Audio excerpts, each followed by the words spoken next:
Hello everyone, सादर नमस्कार। NR Hindi से डायरी में मैं रिंकल आप सबका फिर से एक बार हार्दिक स्वागत करती हूँ, अभिनंदन करती हूँ।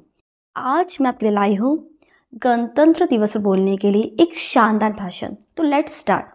सबसे पहले आप एक मुक्तक से स्टार्ट करेंगे। यह तो मात्र कुछ क्रांतिकारी हैं, पर शेष अभी बाकी है।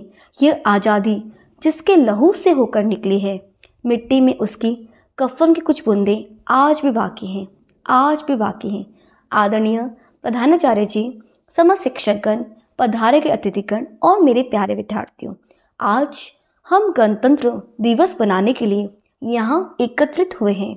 पर यह सिर्फ दिवस नहीं है, बल्कि पराधीनता के बेड़ियों में जकड़ी आज़ादी का वो प्रतीक है जिस पर पूरे भारत की नींवें टिकी हैं। और आज हम सब इस नींव को और मजबूती प्रदान करने के लिए यहाँ एकत्रित हुए हैं।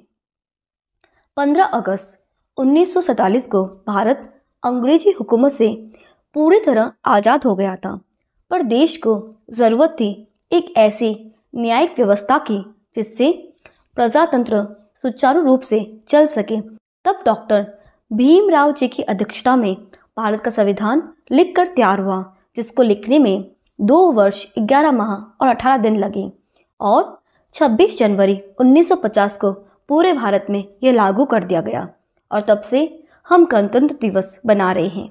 पर आज भी हम इतिहास के पन्नों को फिर से टटोलते हैं तो वो चित्कार, वो खामोशी, वो लाशें, वो अत्याचार की दास्तां, वो पराधीनता की बेड़ियाँ, वो फंदे पर झूलती क्रांतिकारियों की टोली, वो जेल में कैद रूखी सूखी रोटियाँ, पानी को तरसती कैद की वो बेड़ियाँ, वो बंदूकों से निकलती सीना छलनी करने वाली गोलियाँ, वो आसमानों की खामोशी और गंगा मैया की वो बरसती आंखें हमें छलनी कर जाती हैं और कतरा कतरा में फिर से एक बार देश प्रेम की भावना ओतप्रोत कर देती है। कितना झेला है तब कहीं जाकर अपने ही हिंदुस्तान में परिंदों की तरह उड़ पाए हैं, अपनी ही ज़मीं पर सर उठाकर चल पाए हैं, अपनी शान शौकत को सांख पर रख कर हम जीते थे कभी। शहीदों के बलिदानों से आज हम पराधीनता के बेड़ियां तोड़ पाए हैं। वतन की मिट्टी को भर हाथों में सौगंध भगत ने उस दिन खाई थी, जिस दिन जलियांवाला बाग में जनरल डायर ने गोलियां चलाई थी। आज हम आज़ाद हो गए हैं, पराधीनता के बेड़ियों से मुक्त हो गए, पर अभी भी देश को आज़ाद होना बाकी है। भ्रष्टाचार से, बेरोजगारी से, बाल विवाह से, शोषण से, जात पात के भेदभाव से जब तक यह तत्व भारत की जड़ों से हम पूरी तरह निकाल न दें, तब तक हम सही रूप में स्वतंत्र नहीं हो सकते। कहा भी है, मजहब नहीं सिखाता आपस में बैर रखना, हिंद है हम, ये हिंदुस्तान हमारा। आज भारत छूता नित नई ऊंचाइयों को, धरती की गहराइयों को, मीलों की लंबाइयों को, शिक्षा की नई दीवारों को, तरक्की की नई राहों को। आज आर्टिकल 370 खत्म कर भारत ने रचा नया इतिहास है। नालंदा विश्वविद्यालय का भी किया उद्घाटन है, पर आज भी आतंकवादी नित नए हमले कर डर और कोहराम मचा रहे हैं। हाल की ही बात करें, वो पुलवामा हमला जिसमें हमने 40 वीर सैनिकों को खो दिया था। उस दिन बारूद से निकलती हुई आग की लपटों में और चीर कर रखने वाली आसमानों की खामोशी में और दुश्मन की उन इरादों में और सिसकियाँ लेती उन जिंदगी में जो वतन की मिट्टी में मिल कफन शहीद कहलाएगी, एक ही आवाज़ आई थी, इनकलाब जिंदाबाद। उस दिन इनकलाब जिंदाबाद की गूंज से धरती गूंजी थी।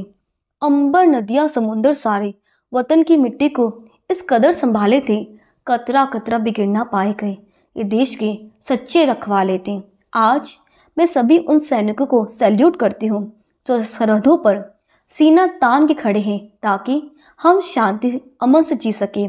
इसलिए अंतिम पंक्तियाँ उन वीर सैनिकों को समर्पित करती हूँ और भारत की इन वीर सपूतों को पूरे देश की ओर से वंदन करती हूँ, अभिनंदन करती हूँ। खड़े हैं वो सरहदों पर, खड़े हैं वो सरहदों पर, ताकि हम घरों में दीप जला सके दीपावली का। सियाचिन की पहाड़ियों पर भारत मैया की वो सौगंध बाकी है, सियाचिन की पहाड़ियों पर भारत मैया की वो सौगंध बाकी है। यह तो मात्र कुछ क्रांतिकारी हैं, पर शेष अभी बाकी है, पर शेष अभी बाकी है। जय हिंद।